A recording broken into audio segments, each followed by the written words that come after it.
Y después dicen, vamos a ver, la Unión Soviética creció, es cierto, creció, tuvo unos etapas de crecimiento grandes. Pero primero hay que matizar unas cosas. La Unión Soviética o Rusia, mientras fueron comunistas, y después de la experiencia comunista, no superaron nunca a ninguno de los países más atrasados de Europa occidental, es decir, a los que se podían comparar con ella antes de la revolución en renta per cápita. Los países atrasados de Europa, todos tenían más renta después del comunismo que antes. No fue logro ninguno. Esos logros, por ejemplo, se consiguieron en Portugal, se consiguieron en otros países de Europa occidental, en Grecia y así por el estilo, que eran los países atrasados, sin ningún coste equiparable en sufrimiento, en miseria, en cosas por el estilo. Es decir, fue un éxito que creció, pero creció mucho menos que creció en otras cosas.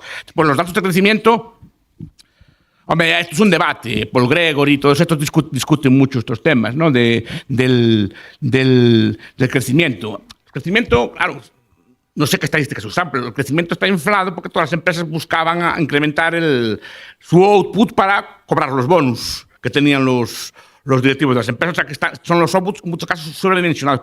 Pero básicamente pasaba una cosa, aparte que las estadísticas sean más o menos fiables.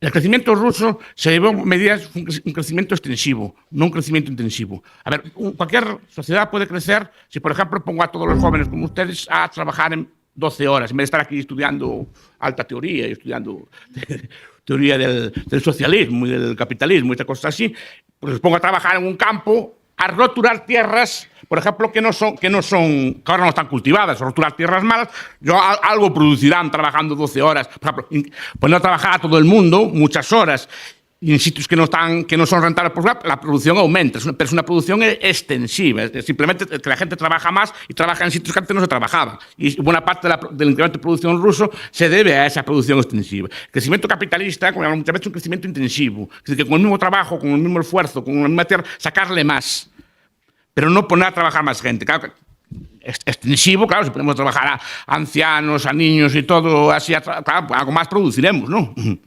Pero no es el tipo de crecimiento que entiendo yo como positivo.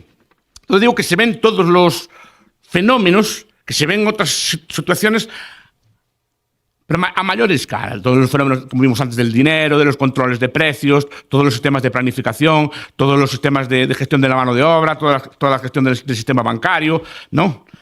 Todos se ven reflejados en el socialismo, solo que una escala mucho mayor, lo cual es un espejo o es una forma de ilustrar muy buena, porque nos dice cómo podría llegar a ser si se siguen con estas políticas. En este aspecto nos es muy útil entender el socialismo, porque se ven todos los fallos y a qué llevan esos fallos, qué es lo que consiguen. Después tiene una dimensión política el socialismo. El socialismo es una revolución, claro, pretendían a través de la política derrotar a la ley económica. Como saben muy bien, decía el viejo von Baber, el poder no puede derrotar a la ley económica. Y hay que meterlo en la cabeza, el poder no puede derrotar nunca la ley económica. Así explicaba von Baber a sus alumnos siempre. Y así es así. Primero, el socialismo es el triunfo de la voluntad, en el sentido que es un triunfo de una utopía. El socialismo, el comunismo de guerra, tiene un componente económico, pero tiene un componente utópico también, que dura los primeros años, que es construir una sociedad mejor. Y la utopía, las ideas, tienen mucha fuerza. Y es una cosa que tenemos que entender, que la gente se mueve, muchas veces no solo se mueve por el mundo material, una cosa que a veces olvidamos nosotros también, sino que le gusta creer en escenarios utópicos, le gusta crear un mundo mejor, le gusta crear en una cosa. Por ejemplo, miren la obra de Lenin, Literatura y Revolución, ahí se ve, por ejemplo, el socialismo hasta respiraremos mejor, decía el viejo Lenin, ¿no? Es decir, Lenin no, Trotsky. Ahí tiene un elemento utópico muy importante. Los primeros años del comunismo de guerra son años de una experimentación, por ejemplo, en el ámbito de la cultura enorme, desde el cine todo aquel de Bertov, que era una cosa así espectacular, y el cine de Eisenstein, de las primeras películas de Eisenstein, ¿no? De Potemkin y de La Huelga, y todas esas películas que hay. Es cuando está Tatlin, el artista, el escultor, es la época de Lunacharsky, uno de los primeros revolucionarios que era comisario de la cultura, porque fue una época en literatura, en arte, se hicieron allí un montón, Mayakovsky, hicieron allí unos poemas, unas cosas allí y tal, unas cosas muy exquisitas.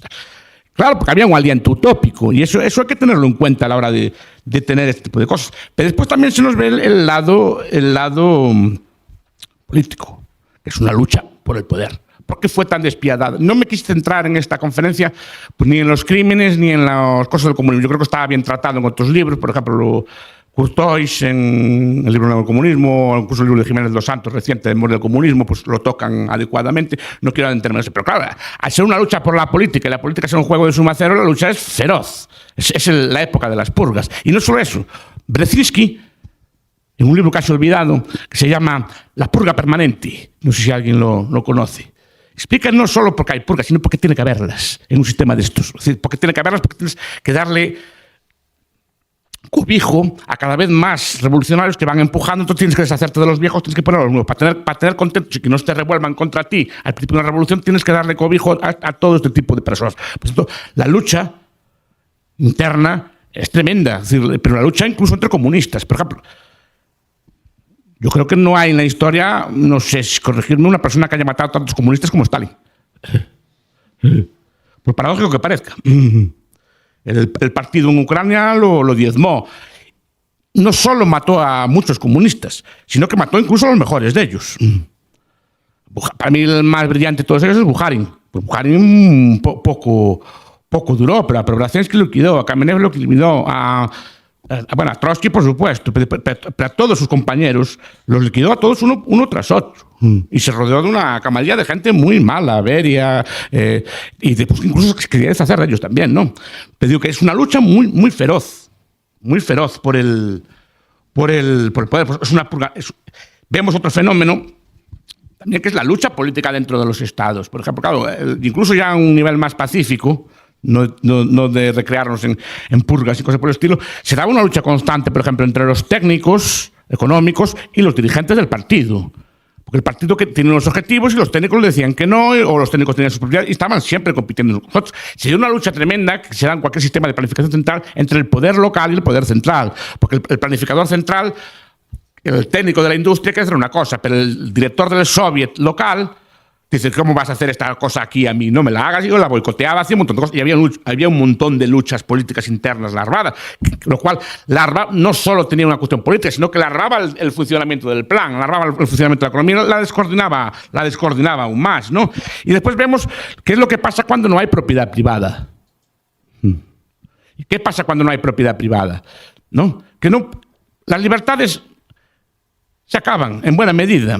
Buena parte, no toda o así, pero buena parte de la libertad depende de la propiedad, de que haya bienes para ejercerla. Es decir, para que yo pueda dar un discurso en la radio o en la televisión, tiene que haber una emisora de televisión. Si todas las emisoras de televisión son públicas, yo no tengo libertad, tengo que pedir permiso. Si yo quiero hacer un periódico, para hacer un periódico necesito papel, tinta, una imprenta o lo que sea. Si no tengo esos medios, yo no puedo hacerlo. ¿Y quién controla esos medios? Si yo quiero hacer una reunión como esta, aquí discutiendo de teoría del socialismo, y no hay quien me preste una sala, yo no puedo hacerla. O sea, la libertad necesita en buena medida de elementos de propiedad privada. Sobre todo necesita también de bienes materiales. No solo es una libertad abstracta en la cabeza, sino que para expresarse, para escribir libros, para publicar cosas, necesitamos de bienes concretos. Si el Estado monopoliza todos estos bienes,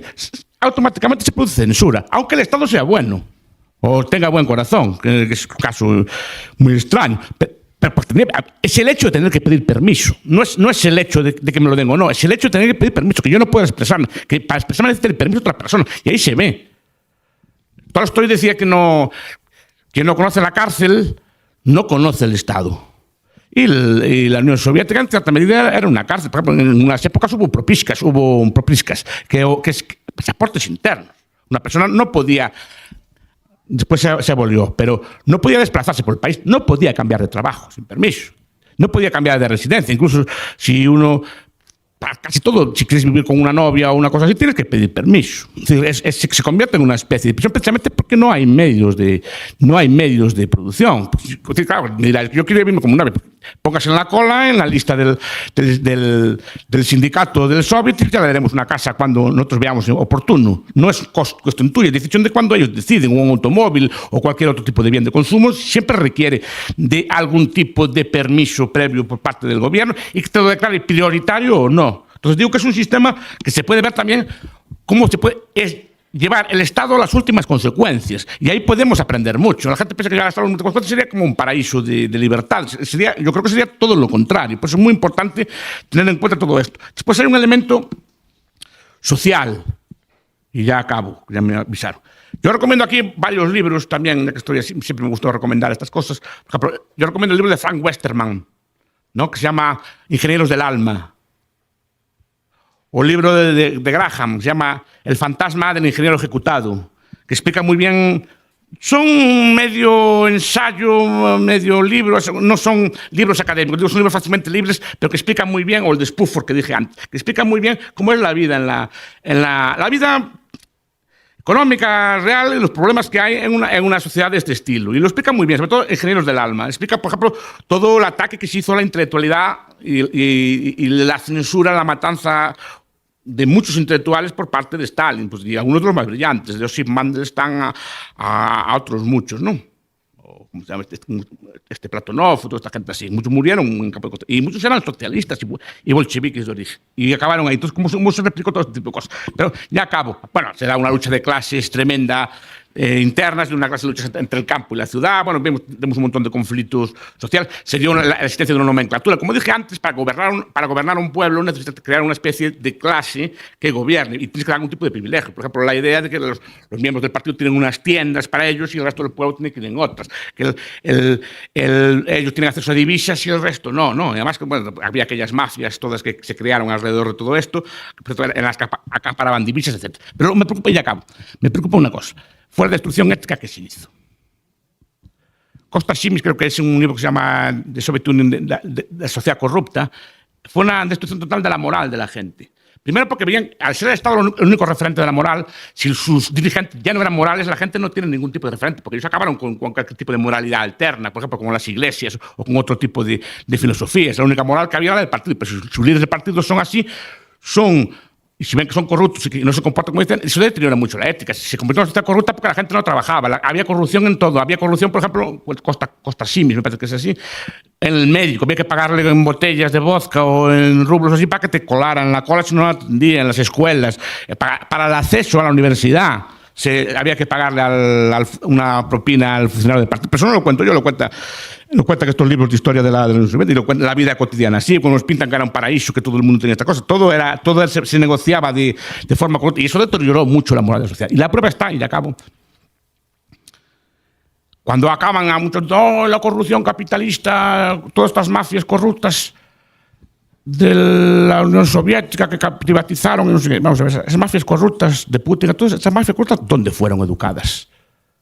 ¿A qué escuelas fueron? ¿En qué mundo vivieron? ¿Dónde aprendieron estas cosas? Eso es lo que hay que decir. Y esas corruptelas, no, señores, corruptelas vienen de antes, vienen de que viven ustedes en una sociedad que no había valores, o se destruyeron buena parte de los valores, y que esas prácticas fueron las que aprendieron, porque las privatizaciones ya daría para otra cosa, como los mismos que controlaban la élite del partido a través de miles de subterfugios, se hicieron con buena parte de la propiedad de la Unión Soviética. Y digo, esas élites, ¿dónde fueron formadas? Y esas élites, ¿a qué partido pertenecían? Porque Putin parece que viene de la oposición al régimen, parece que fue un opositor toda la vida. Putin era del Partido Comunista.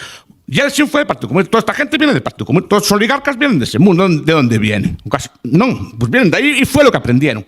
Hay que...